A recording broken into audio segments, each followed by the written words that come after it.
داود علیه السلام دا سوچ کاو چې زمانه پس په زما دا باچاحت څوک سنبالي او څنګه به سنبالي. ځکه داود علیه السلام یو کم سل بچي او د باچاحت نشست هغه یو او داود علیه السلام ته دا پته و چې زما هر بچی دا غواړي چې زه د خپل پلار په ګدۍ باندې کښېنم او د هغه نشست زه سنبال کړم او زه په باچاحت باندې شم. دا د هر یو بچي دا خواهش و.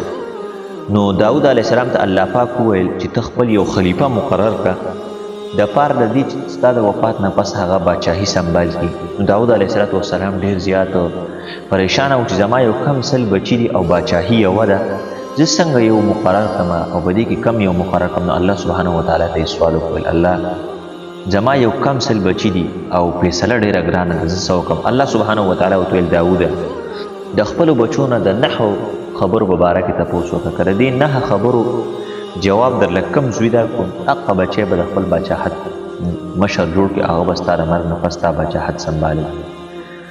نو داود علیه السلام خپل بچي راغونډ کړو او خپلو بچو ته یې ویل بچو تاسو ته دا پته چې زه کمزوره شوم او بوډا شوم، زما نه پس به اوس زما باچاحت په تاسو کې یو سنبالي او تاسو کې هر یو دا غواړي چې زه د خپل پلار په نشست باندې کښېنم او باچاحت وکړم. الله سبحانه وتعالی دا مهر شده خط رالیږلی دی، په دې کې نهه خبرې تپوسلي دي. د دې نهه خبرو جواب چې په تاسو کې چا ماله راکړو هغه به زما باچاحت سنبالي. مجلس یې کېناست، سلیمان علیه السلام د ټول نه کشر و، دا د مجلس په آخر کې کېناست او باقي بچي کېناستل. داود علیه السلام ورته ویل الله سبحانه وتعالی نهه خبرې تپوسي. یو اولنۍ خبره په هغه کې دا ده چې هغه کم شی دی چې انسان ته د ټولو نه نږدې دی، انسان ته د ټولو نه نږدې څیز دی. دویم الله سبحانه وتعالی دا تپوس کوي چې هغه کم څیز دی چې انسان ته د ټولو نه لرې دی. دریم نمبر هغه کم شی دی چې انسان ته د ټولو نه محبوبه دی، زیات محبوبه انسان ته هغه څیز دی، هغه کم یو دی. څلورم نمبر انسان ته د ټولو نه ناخوښه څیز دی. پنځم نمبر هغه کم شی دی چې د هغې د آخر صفت بیانوي، د هغې د آخر صفت کیږي، هغه کم څیز دی. او شپږم نمبر دې دا پوښتنه وکړه چې هغه کم شی دی چې د هغې د آخر ضم بیانوي. پنځم نمبر چې د هغې د آخر صفت کیږي او شپږم نمبر چې د هغې د آخر ضم بیانېږي. اووم نمبر هغه کم دوه شیان دي چې د کله نه الله سبحانه وتعالی د دنیا پیدا کړې نو هغه اوس پیدا کړي دي او تر ننه پورې په هغې کې څه تغییر نه دی راغلی. اتم نمبر سوال هغه کم دوه شیان دي چې د یو بل سره یې رنګ بدل دی، د یو بل سره یې رنګ بدل دی. نهم نمبر هغه کم دوه شیان دي چې د یو بل سره ضد دي، جمع کیږي نه د یو بل سره. دا نهه تپوسونه الله سبحانه وتعالی کړي. نو داود علیه السلام په مجلس کې چې څومره بچي ناست نو غونډ ورله ورته وویل چې موږ له د دې خبرو جواب نه راځي، دا یقینا ډېر ګران سوالونه دي، د دې جواب موږ تاله نشو درکولی. نو سلیمان علیه السلام د مجلس په آخر کې ناست و، هغه ورته وویل بابا جانه که ما ته اجازت وي نو زه به د دې نهه خبرو جواب درکړم. هغه ورته ویل بلکل بچیه ته د اجازت دی. ویل تپوس کوه. داود علیه السلام ورته ویل هغه کم دوه شیان دي چې انسان ته د ټولو نه نږدې دي، نه هغه کم څیز دی چې انسان ته د ټولو نه زیات نږدې دی. نو ته ویل بابا جانه هغه مرګ انسان ته د ټولو نه زیات نږدې دی. په هر حال کې چې کوم د انسان ته مرګ د ټولو نه نږدې دی، حتی که چې د انسان په خوله کې به نوڼۍ وي نوڼۍ او د هغې د تېرولو موقع به ورته ورمیلاو نه شي چې ته وپات شي، دومره انسان ته دا مرګ دا نږدې دی. ویل صدقته یا بنیه، یقینا دې رښتیا وویل بچیه. ویل دویم نمبر سوال هغه کم شی دی چې د انسان نه لرې دی، د انسان نه د ټول نه لرې دی، هغه څه څیز دی؟ نو هغه سلیمان علیه السلام ورته ویل بابا دا هغه څیز دی، دا هغه دی، هغه قریبي رشته دار دی د انسان چې وفات شي او تېر راوالي وخښي. بس که ستا نه یو بچی په یورپ ملکونو کې ولې نه اوسېږي چې څومره درنه لرې وي خو چې ژوندی تا ته په نږدې، خو چې ستا یو نږدې زوی خو د کور خواته دی په هدیره کې وفات شو خښ دی خو بس لاړ، دا لرې و ستا نه چې کوم دی هغه لاړ. نو چې یو انسان ستا قریبي رشته داره مې خو چې هغه مړ شي راوالي او خښې کړي، بس دا انسان تر ټولو نه زیات لرې څیز دی. بل یقینا رشته دي. ویل بچیه دریم نمبر سوال الله سبحانه وتعالی کوي هغه کم شی دی چې انسان تر ټولو نه زیات محبوبه دی. ویل بابا جانه هغه د انسان بدن دی. انسان ته د خپل بدن د هر څیز نه زیات محبوب او خوښ دی. خپل ځان هر چا ته خپل ځان د هر څیز نه زیات محبوب دی. څلورم نمبر ویل هغه کم څه دی چې انسان ته د ټول نه زیات ناخوښه دی. زیات ناخوښه انسان ته هغه کم څه دی. ورته ویل هغه بابا جانه هغه بدن دی چې د کم بدن نه روح لاړ شي. د انسان مسلمان د انسان به نږدې رشته داري زوی به وي، ښځه به وي، د ښځې به خاوني، بچي به وي، خو چې وفات شول بس پردي شو.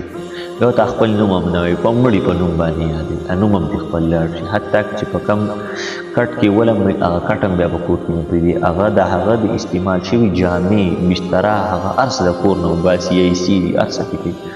دومره خوښ او محبت والا انسان وکړي دا هر څه چې وفات شو او روح یې د بدن نه ووت بس لاړ.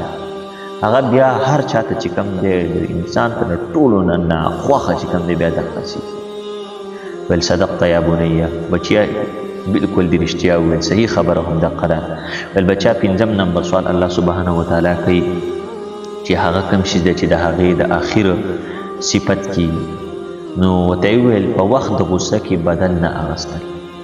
په وخت د غوسه کې بدل نه اغوستل. انسان غوسه دی او په حالت د غوسه کې دی او د بدل وانه غوستو، وروسته سوچ او فکر وکړو په بدل باندې، نو بیا وویل ښه دی یاره چې په غوسه کې مې څه حرکت نه دی کړی، چاته به مې تکلیف رسولی وی، څوک به مې داسې کړي وی، څوک به رانه خفه شوي وي. ویل صدقته یا بنیه، یقینا دې رښتیا وویلو. ویل اووم نمبر سوال ویل هغه کم شی دی چې د هغې د آخر زم بیانېږي. نو ورته یې وویلو بابا جانه هغه په وخت د غوسه کې بدل اخیستی. په وخت د غوسه کې نو انسان دې ته سوچ ونه کړي، په حالت د غوسه کې څوک ورته وایي د وینې جګړه ده، نو بیا دې ته نه ګوري چې څه کول پکار دي، خو بس چې کور کې د غونډو نه غټه اسلحه وي هغه راواخلي او هغه استعمالوي. چې اسلحه پرته نو ډانګې نه استعمالوي، هغه اسلحه رالي هغه استعمالوي. نو په وخت د غوسه کې چې کوم دی بدل اغوستل د دې د آخر بیا زم باندې خلک بیا ډېر افسوس او ارمان کوي کاش یاره دا کار مې نه وی کړی، دا مې داسې کړي وي، دا مې هغسې کړي وي، خو بیا هغه کار ته شوی د هغې بیا هغه زم که ډېر هم بیان کړي په حالت د غوسه کې چې د بدل واغسته او د بیا اغستی. ویل اووم نمبر سوال هغه کوم دوه شیان چې الله سبحانه وتعالی د کله نه دا جهان پیدا کړی دی هغې ورڅخه پیدا کړي دي او په هغې کې څه تغییر نه دی راغلی. نو ورته یې ویل بابا جانه هغه ځمکه او اسمان دي. ځمکه او اسمان چې د کله نه الله سبحانه وتعالی څنګه پیدا کړي دي هماغسې دي تر نن حده پورې چې کوم دی تر قیامته پورې به ځمکه او اسمان چې څنګه الله سبحانه وتعالی پیدا کړي دي همدغه شانتې به وي. اتم نمبر سوال هغه کم دوه شیان دي چې د یو بل سره یې رنګ بدل دی. ویل بابا جانه هغه شپه او ورځ دي. شپه تکه توره ورځ تکه سپینه، ورځ تکه سپینه او شپه تکه توره. ویل بالکل صحیح دی ویلو. ویل اووم نمبر سوال هغه دا دی چې هغه کوم دوه شیان دي چې هغه د یو بل سره ضد دي، نه جمع کېږي د یو بل سره. ویل بابا جانه هغه مرګ او ژوند دي. یو انسان ژوندی او بس دننه مرګ لري، ژوندی چې وفات شو بس ژوند لاړ ختم، باقي قصه مرګ او ژوند چې کوم دی دا ویل چاته نه یوځای کېږي، دا ضدین چې یو راځي بل به ختمېږي. ویل صدقته یا بنیه. سلیمان علیه السلام خپل بابا جان له د نهه خبرو جوابونه ورکړو داود علیه السلام له. داود علیه السلام سلیمان علیه السلام راواغستو، په خپل نشست باندې کېناو. ویل زما د مرګ د ژوند نه پس چې زه وفات شمه، زما د وفات کېدو نه پس به ته زما په باچاحت باندې کښېنې او زما باچاحت به سنبالې. نو سلیمان علیه السلام بیا د داود علیه السلام د وفات نه پس د خپل بابا جان په باچاحت باندې کېناستو.